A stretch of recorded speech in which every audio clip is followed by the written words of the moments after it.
So for what do you sure. think? What do you think got you through that week? Because you said that the Germans are just as lovely and warm and welcoming in Yeah, their when you own get to way. know them, when you break through that shell, you know. Yeah.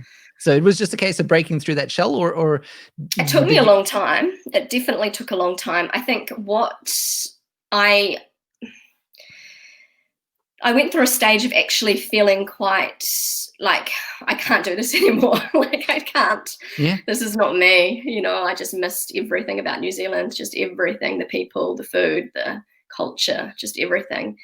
And what got me through it was knowing that Rob and I would have to separate if I left. So I was kind of forced to sort of to just get through it. And I think what really I think when I started to really enjoy life in Germany was when I went to German language school.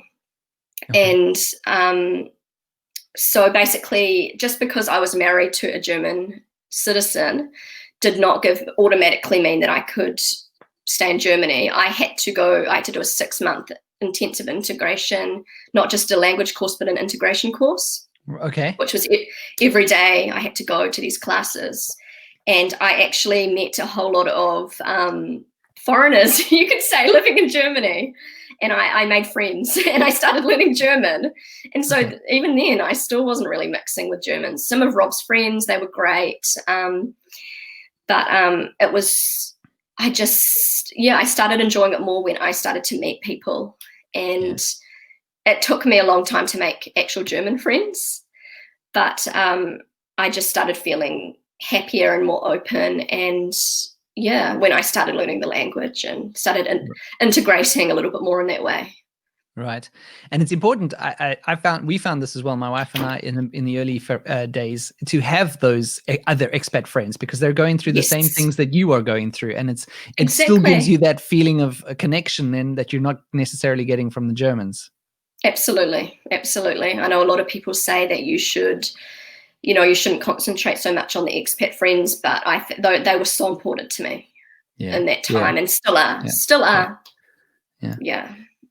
Yeah, it is a tricky line to walk because you don't want to get trapped in that bubble. But I think as well as in your case, you do have access to the German culture. You do have a connection to Germany because you're married to a German essentially. So that's at least that side of things. Yeah. And I think even more so now, this is kind of skipping forward a lot, but I am much more integrated now than I was back then. Yeah. How long do you think it took you to feel comfortable? Like you said, when you started meeting those people and going to German school, how long did that take you? I think it took me a good couple of years, and I think I realized that Germany had really grown on me. When I went back to New Zealand, maybe for the second time. I think I'd been back a couple of times in a few years to New Zealand just for a holiday.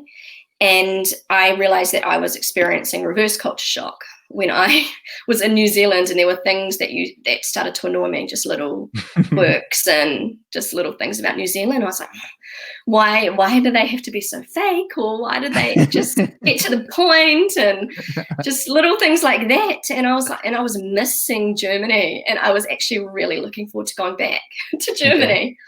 Yeah, it's amazing when you have that feeling of oh wait, that's home now. That this is where my previous home was now, but I'm wanting to go back to Germany, and it's feeling like going home. It was quite a comforting feeling, actually, to be honest. Yeah, it was really reassuring for me, and it was a really weird realization, actually.